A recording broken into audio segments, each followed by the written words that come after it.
morning students, welcome back to RPS online class. This is your SSC class of lesson 6.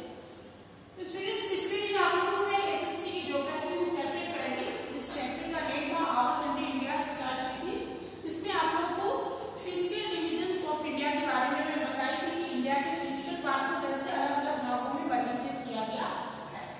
इसमें आप लोगों को northern plains and northern mountains के बारे में बता चुके हैं। Today's category is the peninsular plateaus, the Great Indian Region, third है the coastal plains and fourth है the two island groups। तो आइए the peninsular plateaus को देखते हैं। This region also known as the Deccan Plateaus, the plateaus consist of very old rocks। इस जो क्षेत्र को हम दक्कन के प्लेट्यूज यानी कि दक्कन के पठार के रूप में जाना जाता है and it lies south of the Ganga plain and the main plateaus is divided into many smaller plateaus such as the Malwa plateaus which lies between the Aravallis and Vindhyas, the Chota Nagpur plateaus which lies in the north eastern part of the peninsular plateaus and the Deccan plateaus which lies south of the Vindhyas. तो ये जो पठार है उसमें पुराने rocks है और ये गंगा के मैदान के दक्षिण में स्थित है। ये जो गंगा प्लेन्स के दक्षिण में स्थित है और मुख्य जो पठार है कई छोटे छोटे पठार में विभाजित किया जाता है। जैसे आपका मालवा का प्लेट्यूज हुआ जो अरावली और बिंद के बीच में स्थित है और छोटा नागपुर का प्लेट्यूज है जो आपको पेनिनसुलर प्लेट्यूज के उत्तर पूर्वी भाग में स्थित है और दक्कन प्लेट्यूज है जो आपको बिंद के दक्षिण में स्थित है। तो all this plateaus are rich in minerals and mining is an important activity at this region. और ये जितने भी प्लेट्यूज है मिनरल्स के मामले में बहुत ही समृद्धशाली है और इस क्षेत्र में खनन इसका सबसे इम्पोर्टेंट एक्टिविटी के रूप में जाना जाता है।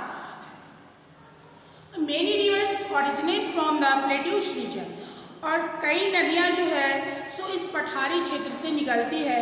जैसे the Chambal, Betwa and Son which are not following, the Narmada and Tapi which are west following. Chambal, Betwa और शन जो है सो नॉर्थ की तरफ बहती है। द नर्मदा और ताप्ती नदी है जो आपको वेस्ट की तरफ बहती है। तो Godavari, Krishna and Kaveri and which are the is following. और गोदावरी है, कृष्णा है और कावेरी नदी जो है सो आपको इसकी तरफ बहती है। द नर्मदा एंड तापी और Tapti flow through rift valleys and empty into the Arabian sea forming storage. तो ये जो आपको पूरब की ओर जो बहने वाली नदियां हैं जैसे नर्मदा और ताप्ती या रिफ्ट वैली से होकर गुजरती है, खाली होकर के आपको कहाँ मिल जाती है? अरेबियन सी में मिल जाती है। और its following rivers indicate that the Deccan Plateaus flows from west to east. They rise in the high western Ghats which form the western edge of the plateaus and make their way through an eastern Ghat which form the eastern edge into the Bay of Bengal and these rivers form large scale dam। और ये जो पूरब की ओर बहने वाली जो नदियां हैं वो इंडिकेट करती है कि दक्कन का जो प्लेट्यूज है वे पश्चिम से पूरब की ओर ढलान है और ये उच्च पश्चिमी किनारे से होते हुए पूर्वी घाट से होकर के जो है सो आपको कहाँ पे गिरती है? ये बंगाल की खाड़ी में अपना रास्ता बनाती है और ये नदियां बड़े डेल्टा का भी निर्माण करती है। And the river Godavari is known as the Ganga of the south. Godavari नदी को ही हम दक्षिण की गंगा के रूप में जानते हैं, यानी गोदावरी नदी को ही दक्षिण के गंगा के रूप में जाना जाता है। The western Ghat run along the western edge of the Deccan Plateaus.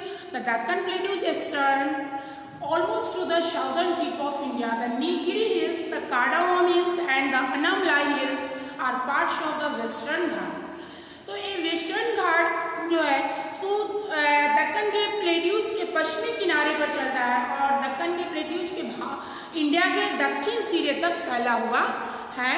जैसे आपको नीलगिरी की पहाड़ियां हो गया, कार्डामोम हिल्स, अनामलाई हिल्स हो गया जो पश्चिमी घाट के हिस्से हैं जो आप वेस्टर्न घाट के हिस्से है। Anamudi in the Anamala Hills is the highest peak in South India. This area is known for the cultivation of coffee, tea and variety of spices. तो ये जो अनामलाई पहाड़ियों में स्थित अनामुडी दक्षिण भारत की सबसे हाईएस्ट पीक है और यह क्षेत्र आपको मुख्य रूप से कॉफी, चाय और विभिन्न प्रकार के मसालों के लिए जाना जाता है। अब सेकेंड आपका टॉपिक है the great Indian desert. In the north western part of India lies a very hot and dry region called the Thar Desert.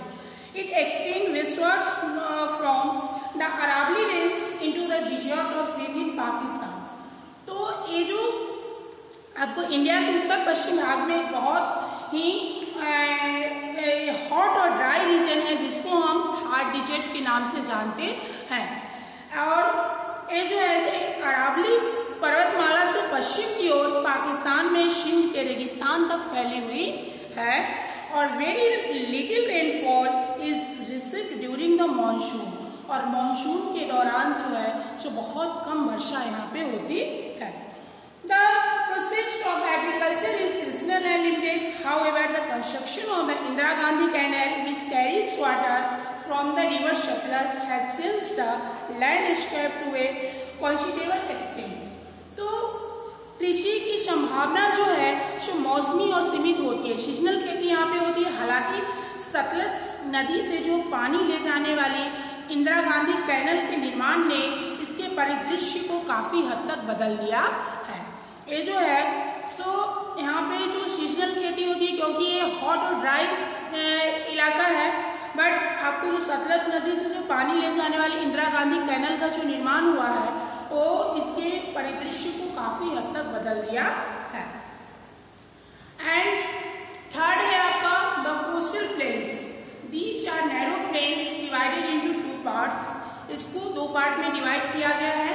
The west coast is a narrow flat strip of land between the Western Ghats and the Arabian Sea. ये जो पश्चिमी तट और पश्चिमी घाट और Arabian सी के बीच भूमि की एक संकरी सपाट पट्टी है जिसे आपको the Malabar coast in Kerala has beautiful backwaters of lagoons lined with coconut trees. It is a famous tourist destination sea water trapped between land and sea because of sandbars from lagoons. तो एक केरल की जो मालाबार तट है पर नारियल के पेड़ों से घिरे सुंदर बैक वाटर है, लगून है। यह एक प्रसिद्ध पर्यटन स्थल है, टूरिस्ट के लिए जो है सो एक फेमस पर्यटन स्थल है। एंड फोर्थ है आपका द टू आइलैंड ग्रुप। दो आइलैंड ग्रुप है। The Andaman and Nicobar island consist of 204 island are situated in the bay of Bengal. तो अंडमान निकोबार आइलैंड में 204 आइलैंड है, यानी कि अंडमान निकोबार द्वीप समूह में जो है तो आपको 204 द्वीप है जो आपको कहाँ पे अवस्थित है, बंगाल की खाड़ी में स्थित है। And these are close of the main group of island is the Varun Island, which is the only active volcano in India, and it erupted recently after remaining quiet for 200 years. एक island के मुख्य समूह के करीब है और जो वंजन island जो इंडिया के एकमात्र एक्टिव वोल्केनो सक्रिय ज्वालामुखी है, 200 वर्षों तक जो है शांत रहने के बाद हाल ही में इसे प्रस्फुटित किया गया। इसमें से जो अधिकांश जो है सो आपको निर्जन है। And some of the tribes found here are still very primitive. The Lakshadweep Islands are situated off the coast of Kerala in Arabian Sea, and only 11 of the 36 islands are inhabited by the people. तो यहाँ पे पाई जाने वाली कुछ जनजातियाँ हैं जो अभी भी आपको आदिम हैं। एंड लक्षद्वीप आइलैंड जो अरब सागर में केरल के तट पर स्थित है और 36 आइलैंड में से केवल 11 में ही लोग रहते हैं। ये जो है एक प्रबल द्वीप है जो सूक्ष्म समुद्री जीवों के कंकालों को निक्षेपण द्वारा बनाए गए हैं। And both this island groups are union territories of India and the vital importance to India for its defense, trade and tourism.